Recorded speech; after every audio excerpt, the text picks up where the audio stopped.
Hello, college students, young men, young women of America, and some maybe salvageable leftists and Democrats. It's not your fault that you don't understand that strength is a good thing. It's not your fault that you don't understand that pride in your country is a great thing. It's not your fault that you don't understand that you're living in the strongest, greatest, most free country on the face of the earth in the history of mankind. Is America perfect? Far from it. What country is? What entity is perfect? Perfection is very hard to achieve unless your first name is Jesus.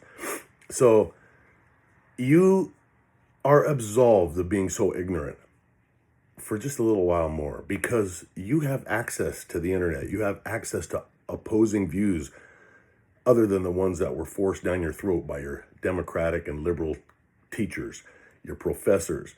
You need to understand that you have been sold a bunch of lies, and you need to readjust your thinking to save yourselves and to save future generations in America. And you Europeans should be listening in on this as well, because this is far from a United States issue. This is a leftist issue, which, as I've said 1,000 times a day in comments all over the internet, Democrats and leftists are cancer to civilization, and I don't say that lightly. They are exactly that. How have you guys been bullshitted into thinking that everything good is bad and everything bad is good? Quite simple. You've been manipulated. You have been manipulated and you've been peer pressured into not exploring other options. And if you by chance hear the other options and even agree with them, God forbid, you are very reluctant to publicly announce that you are thinking for yourself and that your thoughts don't align with those of your family and alleged friends. Because you've got musicians and the Hollywood elitists and everyone else telling you that everything is bad about America. Okay? Yeah, I'm an old dude, but guess what? Life is good when you understand that science is science and reality is reality, that there's two genders, that men should open doors for women and elderly people. Everybody should open doors for elders. We should respect our elders. Not all of them. There's a lot of old assholes rolling around. I may be one of them in some of your eyes. But the point is, we all must accept that by and large, men are stronger and men are warriors. That's just bred into us. Sure, the people you're hanging around with today, you younger college students, are very feminized. Because why? When you see a strong man who's confident and says what he means and means what he says and is based, you have been conditioned to look at him as a toxic masculine. He's suffering from toxic masculinity. That's what the left does. They name everything and label everything so that they can manipulate you into, those are red light subjects. You can't think like that. Now let's look at what's going on in Iran. I see what the left says because I watch all sides every day. And the left would have you believe that we're violating some international law. Here's the reality that they cringe when they hear somebody say this, but this is just the reality, and I love reality because it's reality. The United States is the strongest country on the face of the earth. Now, as much as the Democrats and the leftists have tried to weaken us and make us feminized like the United Kingdom, look at the United Kingdom, once the most powerful country on the earth. Did they do everything right? No. But, they were responsible for the Magna Carta. They did a lot of things around the world that made the world what it is today in a positive way. Yet they have completely bent over for Islam in their country. They want to get rid of their identity. They want to get rid of their culture, not the citizens, but these weak, cucked out leaders. Look at Keir Starmer. What a absolute female, and I don't mean any offense to females, but when you're a man and you act like a woman, there's something wrong with you. Keir Starmer is the biggest coward, and I imagine he must be on some kind of payroll or something, the way he has sold his country out to the Islamic terrorists that want to take over that country. And that's not me saying it. You can see him in the streets of London. I just watched many videos. I just watched one this morning. Islam will find its way into every home, and you will bow to Islam, or we will do this, that, and the other thing. And what does he do? He shows up for Ramadan ceremonies or whatever the hell the holiday is. And he sits there like a coward and says, I want to reiterate that the United Kingdom had nothing to do with the attacks on Iran. We had no responsibility. The guy is an absolute coward. He displays weakness. And here's the thing for you weaklings. Strong enemies look at politeness and kindness and virtue signaling as a weakness, and they will exploit weakness. That's how Iran got as strong as it did. You had all these former presidents that none of you said anything about when Obama was saying, Iran cannot have a nuclear bomb. Who else said it? Come on, what's the old dude? Old Steamboat Joe, Biden. Iran will never have a nuclear bomb. Yet they did nothing to alleviate that concern or to stop that from happening. It's just words to make the weak people feel good, like they have a strong leader. But when they see a real strong leader, when they see a real man, President Donald Trump, who may not be perfect and is not perfect, but who loves his country and is not afraid to defend all of us, even you that are too ignorant to realize that he's defending you. When you have a country whose mantra is they live for the destruction of the United States of America and Israel, the only Jewish country on the planet, whether you like them or love them or hate them or whatever, that's reality. And you have an entire country with a huge military who wakes up and goes to bed preaching how they're going to destroy America and another country, Israel. And you think that we owe them some sort of chivalry or some sort of we got to play by some kind of rule? The rule is very simple in real man world. If you tell somebody that you are going to kill them and you begin to take steps in the preparation of their death and the deaths of their loved ones, then they must be eliminated by any means necessary. And that's what Trump's doing.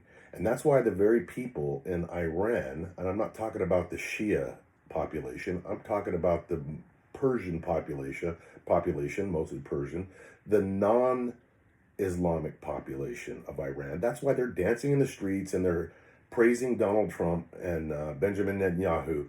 And it's driving the Western media nuts. They don't want to report on it. There's all kinds of stories where they're refusing to report on it because they want to keep bullshitting you into being convinced that America is mean and that we're going to be in war for years and years. We will be at war with these people for as long as it takes to eradicate the cancer that has made it abundantly clear for the last 40 years that they only live to destroy us and our way of life. And how you look yourself in the mirror when you fail to support a leader who is trying to save you and your loved ones' lives from people who have been responsible for more American deaths all over the world, and God knows how many other deaths. And you cry genocide. You throw these words that your college professors threw at you. It's genocide. It's genocide. Talking about Palestine. But when these psychos in Iran, when they machine gunned down, what's the number now? My God, a couple days ago it was 3,500. Then it was 10,000. And I don't know how many thousands it's up to, but it is in the tens of thousands probably of people that were literally machine gunned down because they protested in the street. Now, you people love the Antifa protest. You love to fuck around with ICE. Why are you not crying genocide when an actual genocide starts to take place? You're quiet because you know why? If you said anything, all those idiots that you think are your friends would turn against you in a heartbeat because you had the guts to think for yourself and express your own thoughts. You're too damn young, most of you, to remember a time when one of America's greatest tenets was that we had the right to free speech and free thought, and we could say what we wanted, and people weren't going to turn against us. You either agreed or you disagreed, and then you went out and you played football or whatever it is you did. But you have been radicalized by the communists who have taken over the American education system and the media and Hollywood and all of these losers that literally want you weak. They want you to think that there's 15 different genders. And if you see a guy that is acting like a guy who enjoys looking at a beautiful woman and opens doors for people and compliments women, that they must be some kind of an evil, perverted, freaking toxic masculine degenerate. because that's what you've been told. It's time for you to embrace your manhood, young men in America. This is for the future of you. Guys like me, we've lived in freedom. We've served our country. We know what it's like to live under the proper foundation of America, or to live above it, and to embrace it, and to not be ashamed of who we are.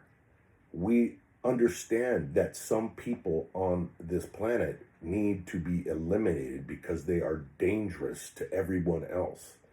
You know, you guys want to just open borders and let all these people in, knowing good and well that many of them want you dead, or they want to fundamentally change your religion, your way of life. And for most of you leftists who say, I'm an atheist, you better start reading the Quran in English and understand that according to their top person, I gotta be careful, according to that guy, that by the very words of the Quran, they are to give you, and they admit this, they don't hide this, you can go look this up right now and watch imams preaching this, that they are required by the Quran to give the non-believer three choices. You either convert to Islam right now, and if you don't, you pay a tax, and it's super high. And if you can't pay the tax, then you are eliminated. So you atheists are going to embrace a religion, whether you like it or not. Once all of the men in this country are gone, the last thing you're going to wish you would have done was protect the men in this country who were trying to protect you, and to guarantee your freedom of thought, your freedom of religion, your freedom to not have a religion, your freedom to be gay, whatever it is. Nobody hates you. You're told that everybody hates you. Oh, the white people hate the black people. The MAGA people hate gay people. That is such a pile of horse shit. And it is incumbent upon each of you to do your own homework and your own research and stop being spoon-fed horse shit. How in the hell do you look yourself in the mirror, no matter who you are, and know in your heart of hearts that other people are doing your critical thinking for you?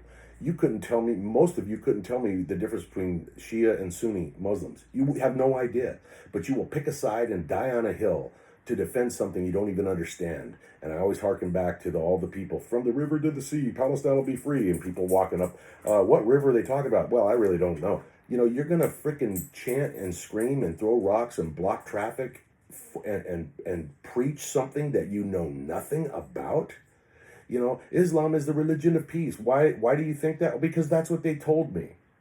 Why don't you research it? Research it. And if you love it, convert to Islam. Do that. Do it. And if you happen to be a woman, start covering up right now, because you will be told what to eat, what to wear. You will not be able to leave unless you have a male escort. Most of you can't stand men anyways, you leftist women. So start learning what it is you're trying to invite into your lives. So, I mean, at least know what you're doing, instead of just being a fucking echo chamber for a bunch of communists who want to subvert America, and then another team that wants to conquer America.